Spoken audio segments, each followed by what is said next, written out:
بسم اللہ الرحمن الرحیم۔ السلام علیکم ورحمۃ اللہ وبرکاتہ۔ ناظرین محترم، آج کا ہمارا سبق جو ہے وہ بدکاری کے نقصانات اور تباہی کے حوالے سے ہے۔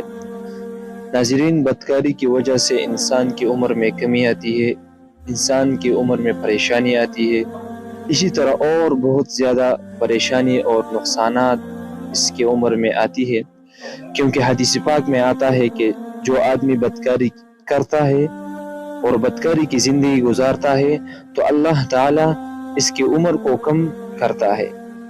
تو اب عمر کے کم ہونے کا مطلب کیا ہے؟ اس کے دو مطلب ہو سکتے ہیں۔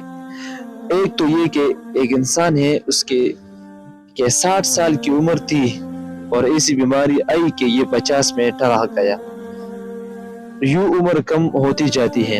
اور دوسرا جو مطلب اس کا ہے کہ ایک آدمی کی عمر 60 سال تھی مگر اللہ تعالیٰ نے ایسی بیماریوں میں مبتلا کر دیا کہ اس کی زندگی صحت مند زندگی کے بجائے بیماریوں والی زندگی ہوتی، اسی طرح اس کے لیے بہت پریشانی آئی اور بیماری ہی میں یہ مر گیا۔